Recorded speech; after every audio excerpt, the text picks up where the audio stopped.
Welcome back, campers and financial adventurers, to today's Explainer. We're coming to you live from a seriously scorching July in 2026.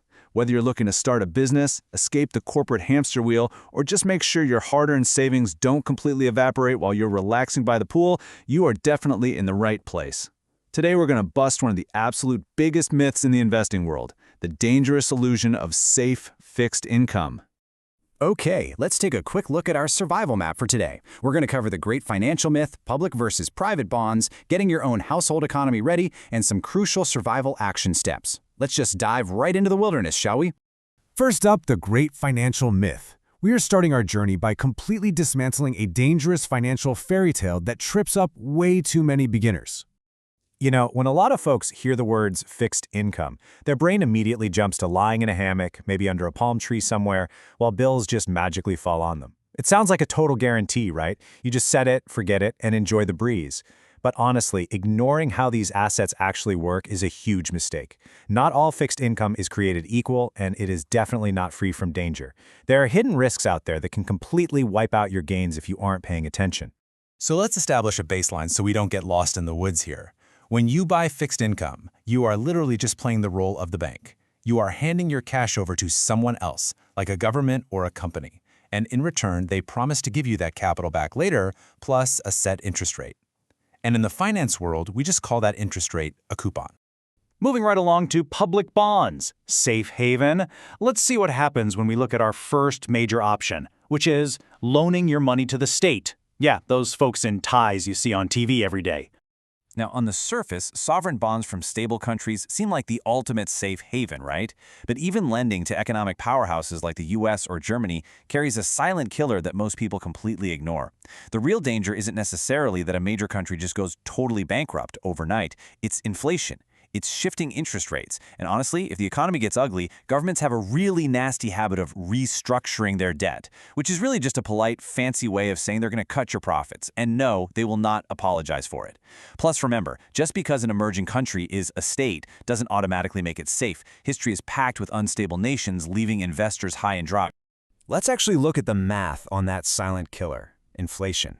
Say you lend your money to a state for 10 years at a fixed interest rate of 2%. Sounds okay, right? But what if the cost of living rises by 5% every single year? Your real return is actually negative 3%. You aren't growing your wealth at all. You are cheerfully losing your purchasing power year after year, all while sitting there thinking your money is perfectly safe. And this brings us to a massive fork in the road for this survival guide. The stark difference between trusting politicians versus trusting corporations with your money. With the state, sure, you get high liquidity, but you're super vulnerable to inflation. With companies, your return depends on corporate health, but you usually get compensated with a nice extra yield or spread.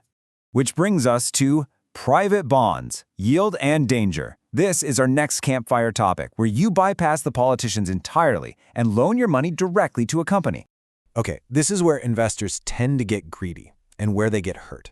If you loan to a solid multinational, think an Apple or a Microsoft, you are buying what's called investment-grade bonds. They offer great cash flow and they pay you a nice extra spread for taking on slightly more risk than a government bond. But you've got to beware that bottom row, high-yield bonds. These are junk bonds. They make your mouth water with huge promised coupons, but they're issued by highly unstable companies. Chasing those massive coupons blindly is honestly just a terrible idea. Think about it. If you buy a junk bond just for that sky-high interest rate and that shaky company goes bankrupt mid-summer, poof, your promised returns vanish. You are left holding nothing but a useless piece of wet paper. And trust me, that isn't even good for fanning yourself in this July heat. So the absolute biggest mistake beginners make is treating all these bonds like they're the exact same medicine. And they are not. You have to match the specific bond to your personal risk tolerance. If you're a conservative investor who just wants to sleep soundly at night, look for inflation-protected public bonds, like U.S. TIPS, so inflation doesn't eat your returns. But if you want to squeeze out more yield and you actually understand corporate balance sheets, then look at investment-grade corporate bonds with bulletproof cash flow. Just never, ever buy a bond purely because the coupon is high. Always read the rating prospectus and know exactly who owes you cash. All right, let's pivot a bit to preparation, your household economy. Now that we've survived the bond market and understand the instruments, let's bring it all back home, literally, right to your living room. Because here's the harsh reality. You can memorize what a bond, an ETF, or cryptocurrency is all day long. But if you can't manage your own home budget, finding the world's best investment is not going to stop the money from leaking out of your pockets. Your wealth-building journey doesn't actually start on Wall Street. It starts right at your kitchen table. Before you try to conquer the global financial markets and hunt for those shiny 10% returns, you absolutely must secure these basic foundations of your personal economy. We're talking about tightly managing your daily income and expenses. We're talking about completely eliminating silly, high-interest consumer debts. And you absolutely must have a solid emergency fund. If these seams are loose, your money is just going to fall right through. So let's move to our financial survival action steps. We are going to turn all this theory into an actionable flash initiation manual that can act as your ultimate financial life vest. This is the exact blueprint you need to survive out there in the financial wilderness. Step 1.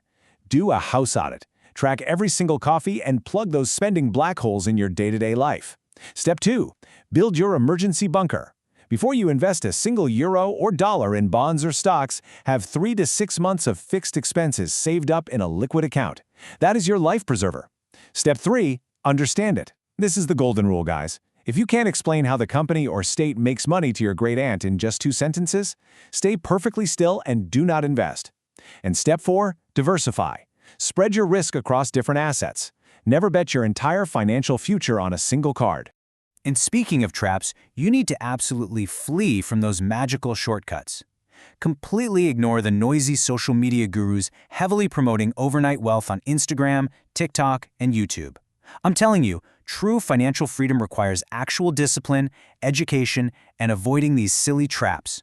There is simply no secret cheat code to getting rich in 2 days, no matter what that influencer is trying to sell you.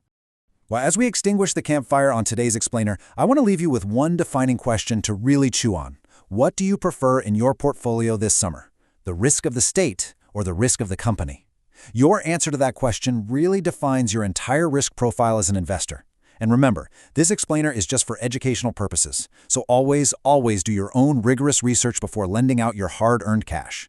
Stay cool out there, keep that budget tight, and I'll see you in the next explainer.